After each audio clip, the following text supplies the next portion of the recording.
Record. Nope. Yeah. So what we ended up doing is we spent about almost close to 2 years researching about almost 18 to 19 books, traveling to about maybe 35 to 40 monuments over the last 3 years. And the culmination of the result is literally this book.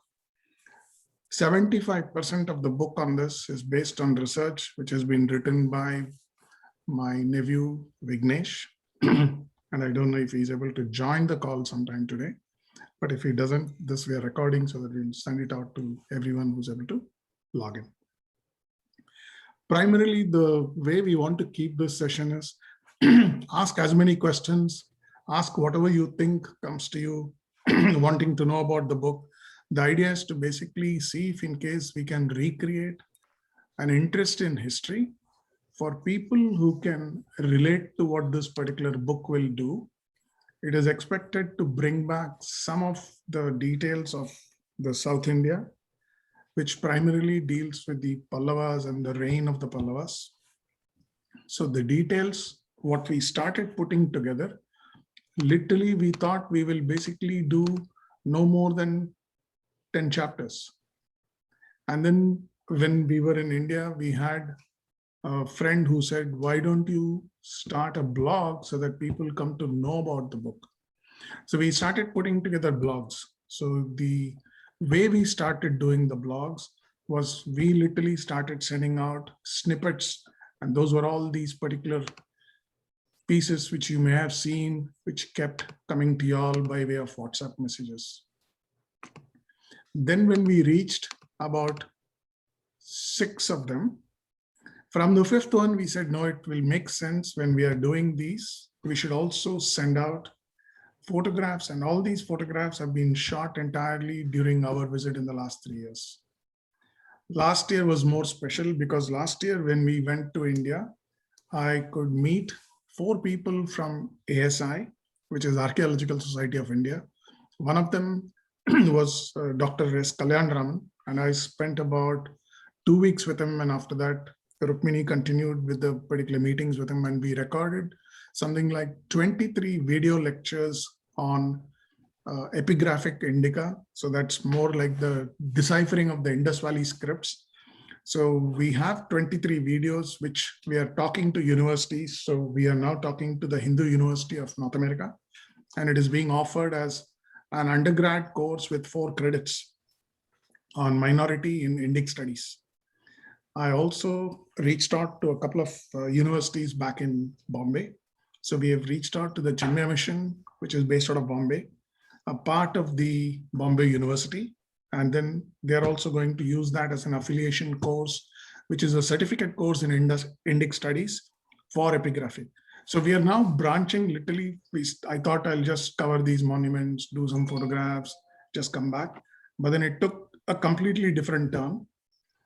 I started writing the first book, which was basically on the Khajuraho monuments, and I wanted to write, if I were a sculptor, what would be my thought process? But that book is now about 70% complete. But then this came along, and this research took us very fast. So we could finish much of the writing, almost like it took us about 8 months of research and about 6 months more to write. Then we went through multiple iterations. And then when we went to India last year, we also met Dr. Nagaswamy. Now, Dr. Nagaswamy is a Padma Vibhushan recipient last year, and his son happens to be a very dear friend out of Miami, and know him for about last 10 years. So we did some more pieces of trying to put together, understanding more about how the epics work and stuff. So he introduced us to some more people. Then we met 3 more friends from ASI, and about 5 of us last year, we could travel to something like 16 monuments. So this is one of the photographs from one of the monuments. And we'll talk about this particular monument when we get a bit more deeper into it. And then we had some particular reading of what these Grantha scripts look like, because we wanted to understand how do you even read these Grantha scripts. So there was a course on understanding Grantha scripts, which I requested Vignesh to join in. So he attended a 6-week course, and he can actually decipher these scripts. And these are Indic scripts, which are the precursor to Tamil, Brahmi, from where it basically branched off for additional scripts, which went into pure Tamil, then went into Telugu, and a lot of the Southeast Asian languages. So that is the impact of this. Then we started doing a bit of research on the Agama Shastras. When we were starting to do the research on Agama Shastras, that took us to understanding how do you basically try and understand what is a temple? How is the basic structure of the temple? And then we came up with some basics part. So there are about almost 18 Agama Shastras in all. This is about 0.25% of one of the Agamas. And that is just to understand, when you see a monument, what do you understand of the monument? How do you basically get the Shikara? How do you basically understand what is the Adhisthana, the Aditala, then the whole particular, and there could be multiple layers of it. Actually, if you go to some of the temples which are more in Bangalore or any of the Hoysala dynasty related ones, you will find that these shapes are more like 18 shaped, 32 shaped. And when we were asking one of the ASI guides, I said, why do we need a temple with something like 18 sided or 32 sided? So the answer was, they get more surface area to sculpt. And that was the primary answer.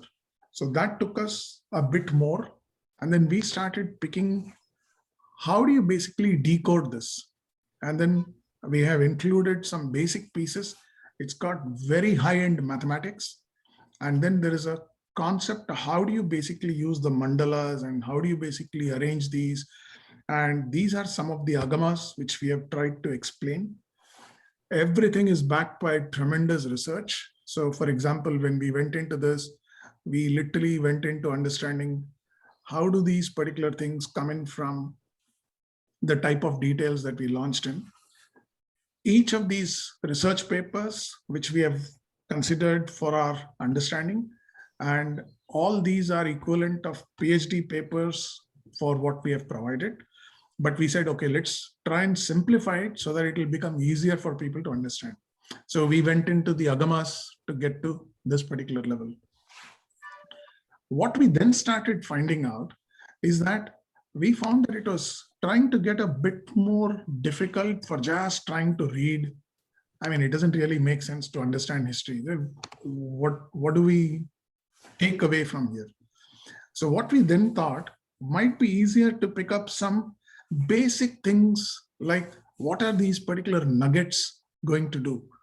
So for example, we found some history and then it took me from there. So in 2019, I also visited Sri Lanka, and the whole idea of trying to understand how Sri Lanka is closely connected with India, they share some fantastic history.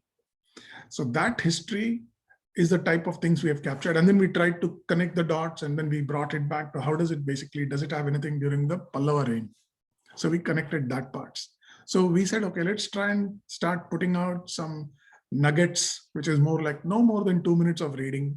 And then we thought it would be easier to give visually rich photographs so that people can appreciate what these type of photographs come up with. That was the pieces that come up in these nuggets. We went on to understand what these particular copper plates are. So I went on to read something like 32 copper plates, try to decipher them. How do you basically link it back to the types of things which are available? And that was a result of how these particular nuggets came along. I'm going to pause here. We want to keep it interactive and not as monotonous as I'm going now. So why don't we find if any of all have any questions that you want to ask, and we can talk through that.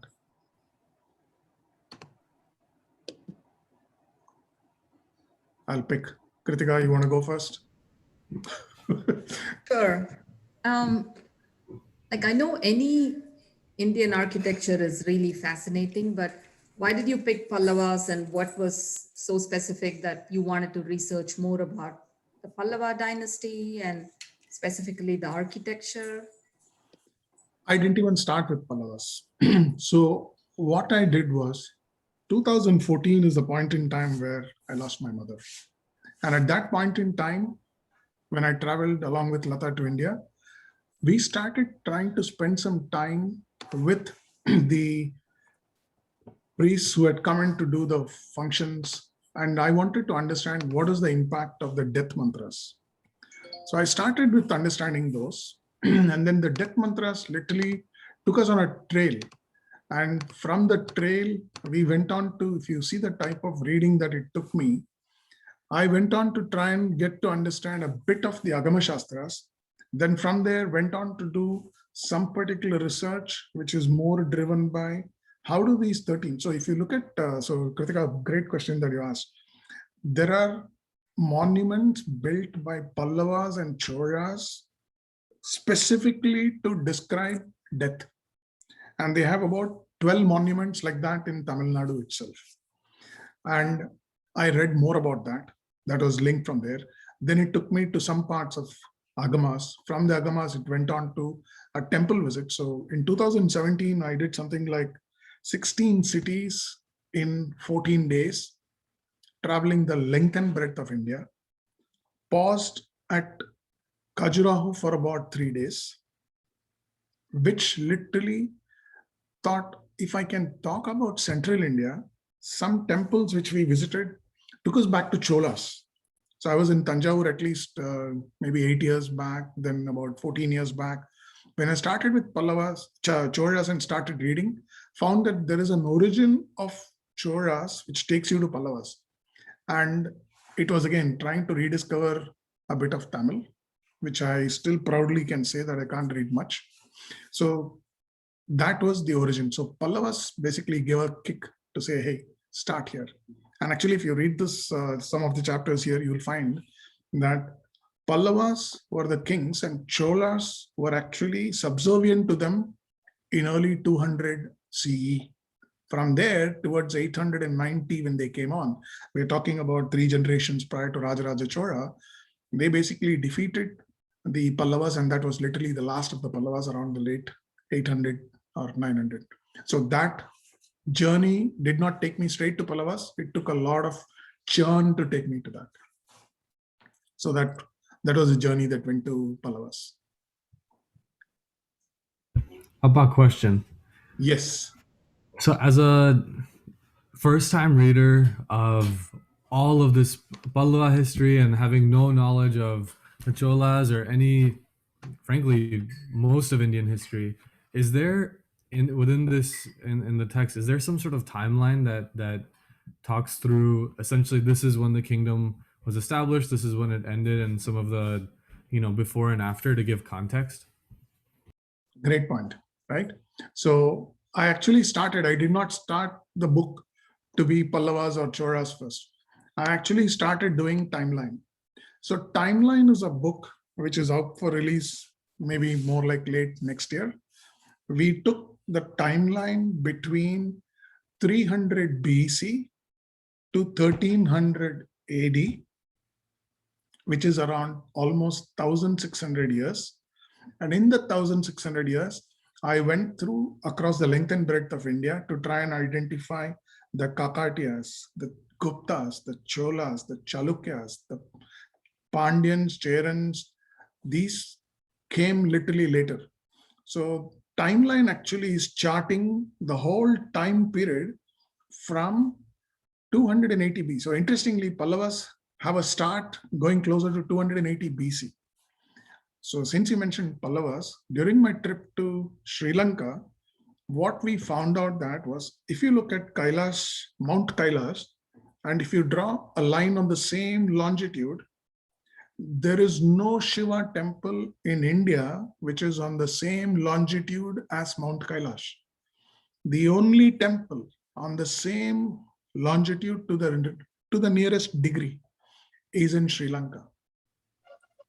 And the beauty is that particular temple was built by one of the Pallavas. And Patanjali comes from Sri Lanka, the one who wrote the Yoga Sutras.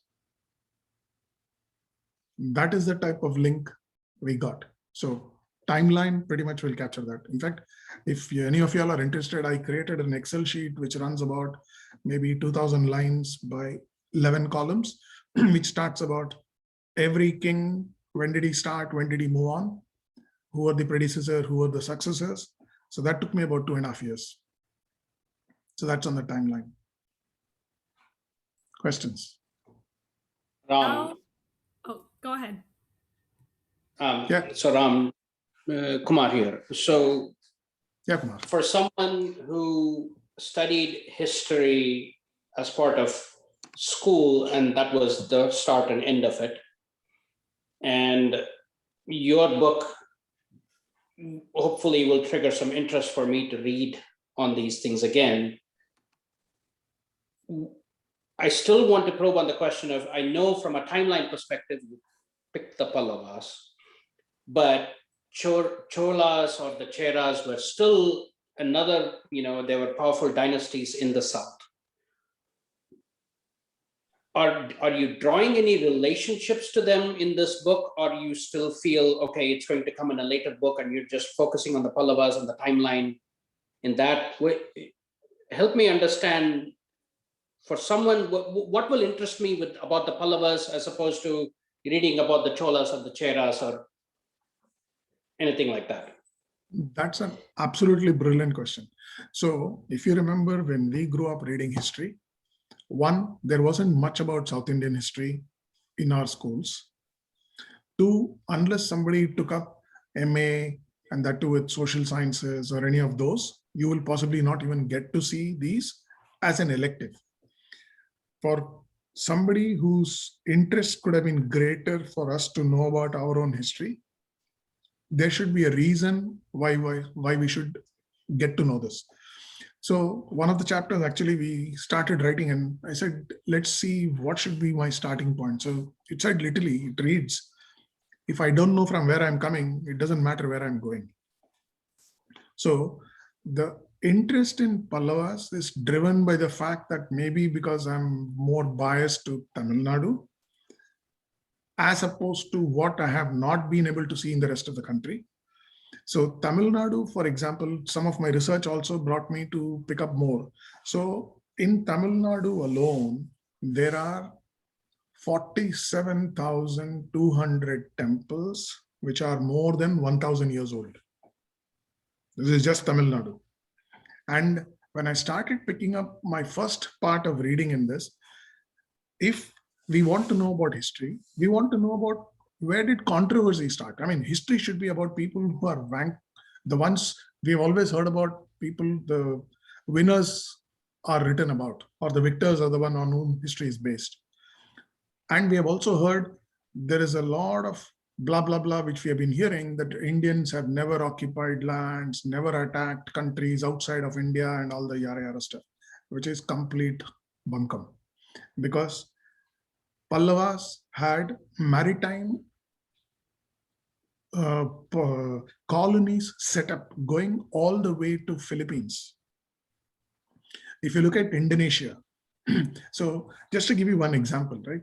So there is one particular festival which is celebrated in most of East India, more so in Orissa, and it's called Karthik Purnima. So Karthik Purnima, if you look at it, the way the whole particular function is done is, the maritime law cartography was way too advanced by the third millennium BC, because there is a lot of trade which happened from the Malay going up to Haifa in Israel. And this is basically the Bronze Age, as they call it, Bronze Age followed by Iron Age and so on. So if you look at the way the whole particular trade routes were set up, with colonization of Pallavas are still 2,000 years late in colonizing. And then if you look at, there is one Deepak Chakrabarti, who's basically one of the managing directors for McKinsey in India. And he happens to be a very dear friend of one of your cousins. He introduced me to Pradeep Chakrabarti, and he talks about, if you want to know how do you build a brand name which will last 2,000 years, the answer is Coromandel Coast. If you look at in India, Coromandel Coast used to be called the Cholamandalam Coast. And Cholas are supposed to have built the whole particular eastern part of India, where they did only three things. They were collecting royalty for people using the trade, fighting enemies, and providing security for their kingdoms. If we talk about Coromandel Coast and we know about Cholas, after 1600 years, it triggered my interest to say, okay, let's read about Cholas. When I started with Cholas, Kumar, what it took me to was, Cholas were not the automatic descendants from where they started, and their predecessors were Pallavas. So I said, let's see if in case we can break down history in such a way that it becomes easier for people like you and me, who don't have history as our course curriculum, and we are not basically trained on MA in political science or MA in history. Does it interest? So this book, in fact, when I was sending out some invites, I said, it's a very racy book. Trust me, 231 is the number of pages, possibly about 30 pages with photographs, about 180. This, if somebody picks up, should be done in about 4 hours. And we literally, so to ask, why should I read about it? We actually have a viewpoint on why you should bother about history. So we actually have taken pains to trace how history has been treated, the way the curriculum has been designed in India. And we basically went on to say, how does it influence? And if you look at this particular part, the great empires built across the country, and there is no mention of anything from a South Indian perspective. The beauty is Pallavas used, so if you think about the map of India and go to Kanchipuram, Kanchipuram doesn't even have a seashore. Mahabalipuram has a seashore, and that was the port, like Nagapattinam and Mahabalipuram were shipping points for Pallavas. But all the trade routes going up to Kanchipuram was through the inland waterways, which opens into Mahabalipuram, but then there is a Jinji, there is a Godavari, there is a combination of rivers and their tributaries which goes in. And the only guys who have made it is Pallavas. So that would be one. So if I can position you to appreciate parts of history which has not been something which has been spoken about much for us. So if you remember, did you remember reading about Huan Tsang, the Chinese traveler who came to India? Does that ring a bell? Kumar, this is for you. Like I said, history was one of those things that I took in school that just enough to pass the exam, and that was it. That was the end of it.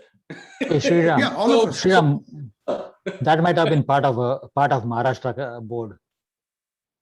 Okay, yeah. So what ended up happening is, Kumar, for each of us, history was just enough for us to get through with what was required for 10th. But if I were to link something like a Huan Tsang, who took the Silk Route and went on to read Buddhism and went to Nalanda University, we have traced some parts of history from China coming into Mahabalipuram. So Huan Tsang came to India during 614, met Mahendravarman, who was the ruling king of the Pallavas. While he was there, Mahendravarman was already fighting the battle of Vatapi with the Chalukyas. And from there, he goes on to multiple universities and then goes to Nalanda. We have tried to track that, bring in some interest. So what we have done is, from a contemporary part, and again, this is for what Shrey you asked, we have also considered, we have looked at what was happening in Saudi Arabia around the 600s, what was happening in India around that. So we started trying to put multiple things from a timeline, but then I said, okay, let's not stray away from the topic. So we said, this is one way to throw in some details of Pallavas by talking about monuments. We have tried to combine some pieces which will be easier for you to look at monuments, try and get some history out of it, try and generate some pieces. So those are the ones which we thought will give you a glimpse of try and read it. If any of the forwards that we have been sending all of y'all on WhatsApp, if it was of interest, that should have possibly triggered some piece. Hopefully this book will bring in a bit more of interest in the reading. And it is not necessary that everyone is going to do it, but we want to give it our best shot to try and take it there. Did I answer your question fully? Yes, thank you. Okay. Anyone else? Any other questions? Can I ask one more? Many more, please.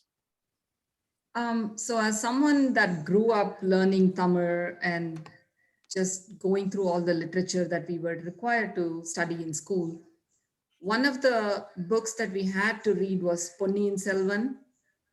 Wow. I wonder if there was a lot of Chola dynasty reference there. I'm not sure. It's been a long time since I read it, if there was Pallava reference, but in your travels, did you see anything? I don't know if you read the book yourself, but have you seen anything in terms of what was referenced in the book? Is that real, or was it just purely something that was just based off of what was available at that time? Great question again. So I remember Ponniyin Selvan being spoken about not till about 4 years back. And then I went on to read Ponniyin Selvan as read out to me by a friend and also one of our cousins. And then I also picked up the Parthiban Kanavu, and there is one more, Shivagami in Sabatam. So the pieces which basically came out, research done by Kalki to publish those took them 5 years.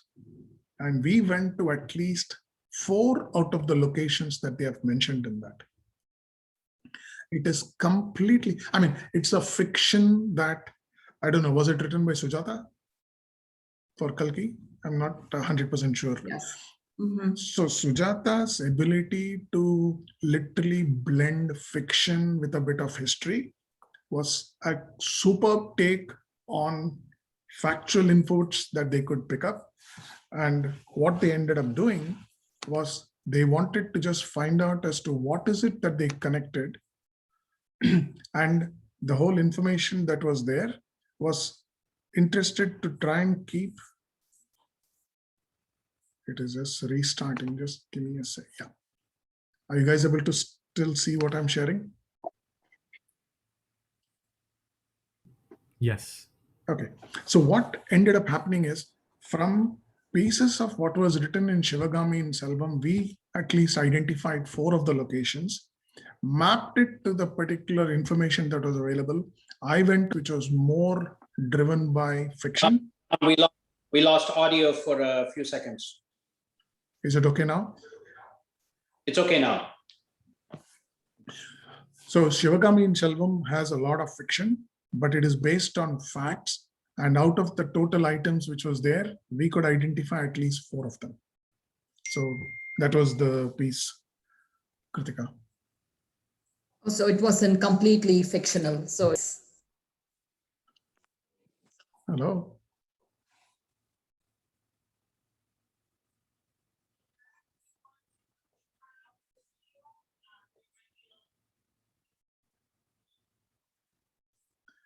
Now, if you can still hear us. Yes, I can hear you guys now. Is it okay now, or is it still bad It on the can, video? but your video is frozen. Oh, my video is frozen. So is all of y'all.